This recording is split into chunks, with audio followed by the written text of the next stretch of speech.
অসমবাসীৰ বাবে অতি দুখজনক খবৰ, অতিকৈ বেয়া লগা খবৰ। কণ্ঠশিল্পী জুবিন গাৰ্গ আৰু নাই। হয়, অতিকৈ দুখ লগা খবৰ, যিটো খবৰৰ কাৰণে কোনেও কল্পনাই কৰা নাছিল, কোনেও আশা নকৰা এটি খবৰ। যিহেতু আজি দুপৰীয়াৰ ভাগত ছিংগাপুৰত তেওঁ সাগৰত পেৰাগ্লাইডিং কৰি থকা অৱস্থাত সাগৰত জুবিন গাৰ্গ পৰি যায়। তাৰ পাছত জুবিন গাৰ্গক ছিংগাপুৰৰ এখন হস্পিটালত ভৰ্তি কৰোৱা হয়। অচেতন অৱস্থাত জুবিন গাৰ্গে সাগৰত পৰি গৈছিল। তাৰ পাছত কণ্ঠশিল্পী জুবিন গাৰ্গক ছিংগাপুৰৰ হস্পিটাল এখনত ভৰ্তি কৰোৱা হয়। অসমবাসী ৰাইজে সকলোৱে ভগৱানৰ ওচৰত প্ৰাৰ্থনা কৰিছিল কণ্ঠশিল্পী জুবিন গাৰ্গ যাতে সুস্থ হৈ থাকক, সুস্থ হৈ যাতে পুনৰ কণ্ঠশিল্পী জুবিন গাৰ্গ অসমবাসীৰ ৰাইজৰ মাজলৈ আকৌ উভতি আহক, আকৌ তেওঁ সুৰীয়া কণ্ঠৰে গীতবোৰ গাই যাওক।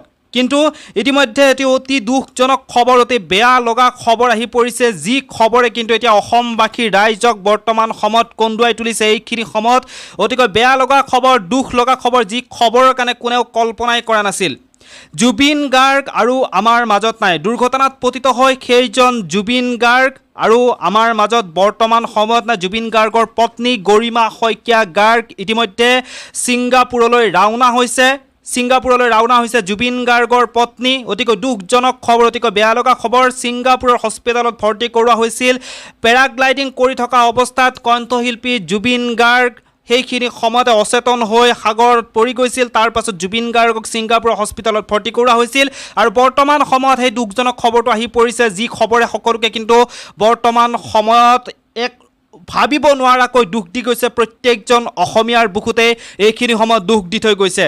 গতিকে ক'বলৈ আৰু ভাষা নাই, খবৰটো আপোনালোকক জনালোঁ। আৰু প্ৰত্যেকটো খবৰ মই দি যাবৰ কাৰণে চেষ্টা কৰিম। ভগৱানৰ ওচৰত তেওঁৰ আত্মাৰ সদ্গতিৰ কামনা কৰাৰ বাহিৰে আন একো উপায় নাই। এইখিনি সময়ত মই আকৌ কৈছোঁ আপোনালোকক, কণ্ঠশিল্পী জুবিন গাৰ্গ অসমৰ, ভাৰতৰ, অসমৰ কাৰণে গৌৰৱ।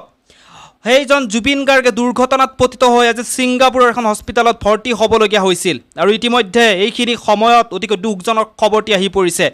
বাকী ভগৱানৰ ওচৰত প্ৰাৰ্থনা জনাইছে তেওঁৰ আত্মাৰ সদ্গতিৰ কাৰণে। খুব বেয়া লগা খবৰ। ইতিমধ্যে এই খবৰটোৱে গোটেই ভাৰতবৰ্ষতে জোকাৰি গৈছে। এতিয়া পিছৰ কি হয়, কেতিয়া আনে জুবিন গাৰ্গক ছিংগাপুৰৰ পৰা অসমলৈ কেতিয়া লৈ অহা হয়, যিটো কেতিয়াও কোনেও কল্পনা কৰা নাছিল। সকলোৱে কৈছিল যে নিজৰ আয়ুস জুবিন গাৰ্গক কোনোবাই যদি দিব পৰা হ'ল হয়, তেতিয়াহ'লে সেই অসমীয়াই নিজৰ আয়ুস পৰ্যন্ত জুবিন গাৰ্গক বচালেহেঁতেন।